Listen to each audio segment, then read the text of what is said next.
नमस्कार. आज आपण करूया राहिलेल्या खिचडीपासून एक असा वेगळा प्रकार की जो कोणाला खरंही वाटणार नाही की हा राहिलेल्या खिचडीपासून आपण केलेला आहे. एका मिक्सरच्या भांड्यामध्ये घ्या सर्व खिचडी आणि ती सर्व खिचडी आपली जी काही आहे जेवढी राहिलेली ती आपल्याला अशी बारीक वाटून घ्यायची आहे. खिचडी बारीक वाटून झाली की ती एका भांड्यामध्ये सगळी काढून घ्या.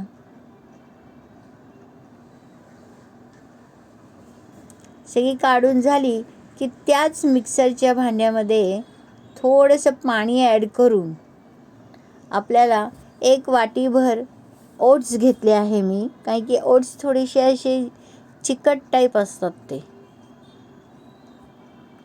ओट्स पण असे बारीक मिक्सरमधनं वाटून घ्या आणि तेही त्या मिक्सरमध्ये ॲड करून सगळं चांगलं घोटून घ्या. म्हणजे काही गुठळ्या वगैरे जर काही असतील त्याही सगळ्या चांगल्या घोटून घ्या. मिक्सर चांगलं घोटून झालं की त्याच्यामध्ये ॲड करा हळद, 1 चमचा तिखट, अर्धा चमचा मीठ, धणे जिरेची पूड,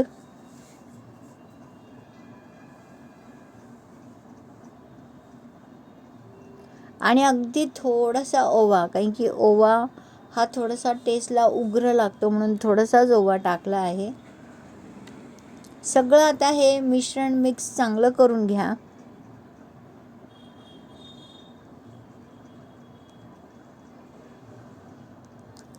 त्याच्यामध्ये मग मी ॲड केलं आहे ज्वारी, बाजरी आणि नाचणीचं पीठ.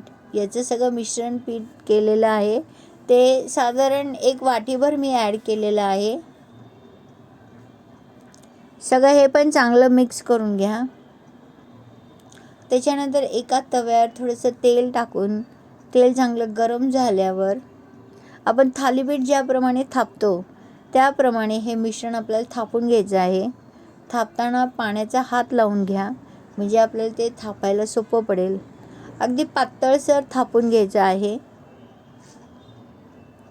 मंद आचेवर थापून घ्या, कारण की गरम आचेवर थापताना हाताला अशी थोडीशी वाफ लागते, म्हणून मंद आचेवर थापून घ्या.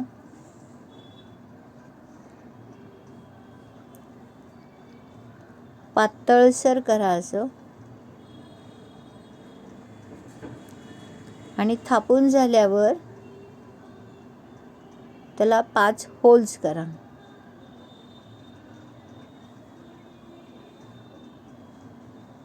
आणि थोडं थोडं तेल ॲड करा त्याच्यामधनं. सोडा, तुम्ही थोडं तेल सोडा.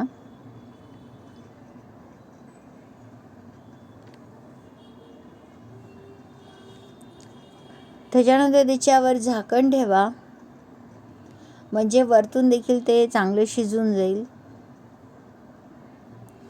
असं 5-5 मिनिटांनी चेक करत राहा दोन्ही बाजूनी व्यवस्थित होतंय की नाही.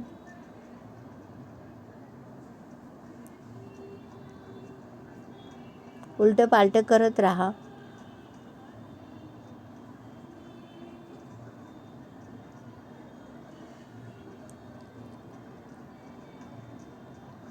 चांगलं दोन्ही बाजूनी खरपूस भाजून झालेलं आहे.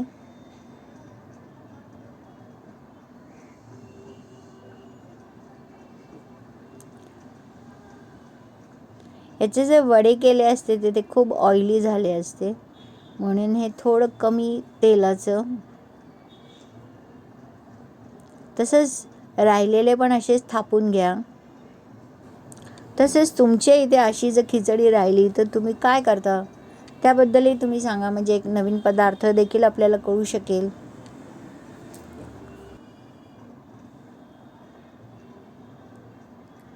तेही असेच पातळ थापून त्यालाही असेच होल्स पाडून तयार झाले आपले थालीपीठ म्हणा किंवा धिरडे म्हणा. दही, चटणी आणि कांद्याबरोबर सर्व करा गरमागरम. व्हिडिओ आवडल्यास लाईक, शेअर आणि सबस्क्राईब करा. धन्यवाद.